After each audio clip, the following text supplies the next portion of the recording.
Hai, aku Beth dan aku punya satu masalah. Ini semacam masalah kesehatan fisik atau mungkin lebih ke psikologis. Aku tidak terlalu paham, tapi hal ini benar-benar mengacaukan hidupku. Hal ini dimulai sekitar 6 bulan lalu.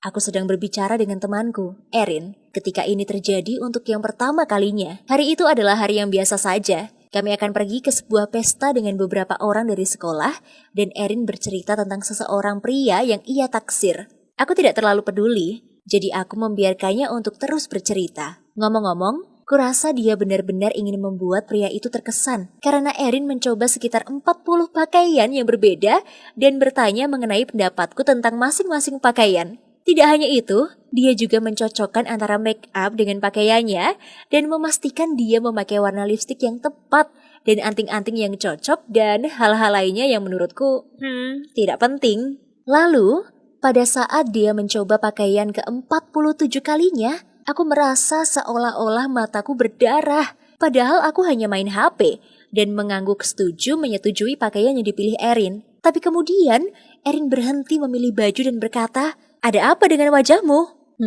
Aku mulai tersinggung.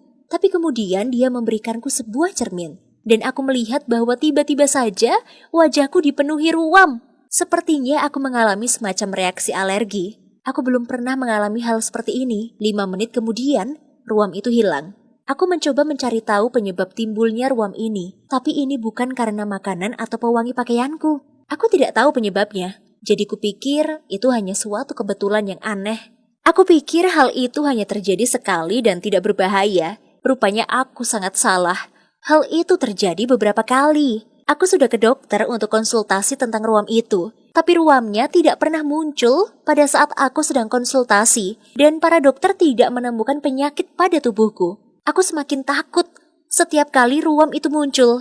Ruam muncul untuk yang kedua kalinya saat aku berkencan dengan teman pria dari sekolah. Kencan tersebut tidak berjalan dengan baik. Yang dia lakukan hanyalah berbicara tentang dirinya sendiri. Dan aku tidak tahu apakah aku lebih merasa bosan atau jengkel.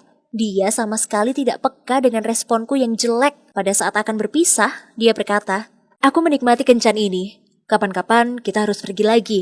Otakku berkata, "Tentu saja tidak." Tapi aku mendengar mulutku berkata, "Aku juga menikmatinya. Kita harus benar-benar pergi lagi kapan-kapan." Kadang kita mengatakan hal-hal yang sangat konyol pada orang lain agar mereka diam. Dan yang mengejutkan, dia menatapku seolah ada yang tidak beres dengan wajahku. Dan ternyata memang ada. Dia berkata, "Ada apa dengan wajahmu?" "Yap, serangan ruam yang sama." Suatu saat, orang tuaku sedang berbicara padaku. Dan coba tebak apa yang terjadi. Ruamku menyebar dengan cukup buruk, sehingga ibu membawaku ke IGD untuk memastikan aku tidak menderita penyakit serius. Tentu saja, dokter tidak dapat menemukan penyakit apapun dan mengira kami gila. Tapi hal itu terus terjadi beberapa kali, entah di sekolah atau di tempat lainnya. Ketika aku mulai memikirkan semua ini, aku mulai paham. Ketika Erin mencoba pakaian, aku hanya berharap kegiatan itu cepat berakhir. Jadi aku berbohong padanya dan asal menyukai pakaian yang ia pilih. Aku juga berbohong pada pasangan kencanku bahwa aku menikmati kencan kami. Aku mengatakan kepada orang tuaku bahwa aku tidak akan pergi ke pesta. Aku belum pernah mendengar seseorang yang alergi terhadap kebohongan. Tetapi sekarang, aku pikir itu masuk akal. Aku tidak bisa berbohong, atau ruamku akan timbul secara mendadak. Beberapa temanku mulai menyadari hal ini. Aku bagaikan mesin pendeteksi kebohongan hidup yang berjalan di area sekolah. Ini sangat mengerikan. Aku tidak bisa berbohong tentang apapun dari siapapun. Jika aku menyukai seseorang pria atau iri dengan sepatu milik pemandu sorak-sorai atau hal lain yang biasanya aku sembunyikan, kini dapat dengan mudah diketahui oleh teman-temanku.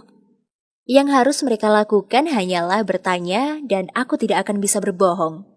Orang tuaku juga menyadarinya. Aku pikir itu adalah momen yang luar biasa di dunia pengasuhan anak, tetapi tidak terlalu bagus untukku. Mereka sangat senang memiliki seorang remaja yang tidak bisa menyembunyikan apapun dari mereka. Tapi bisakah kalian membayangkan bagaimana rasanya mempunyai orang tua yang tahu segalanya tentang dirimu?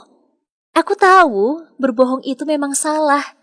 Tapi susah rasanya untuk menjalani hidup dengan selalu mengatakan kebenaran pada orang lain. Tidak ada yang selalu mau mendengar kebenaran tentang diri mereka sendiri. Aku kehilangan teman karena aku harus jujur. Bahkan jika itu menyakiti perasaan mereka.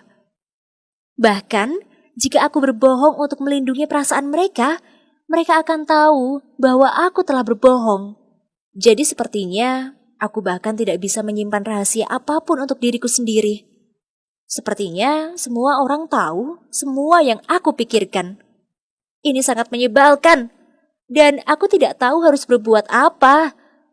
Apa yang akan kamu lakukan jika kamu ada di posisiku?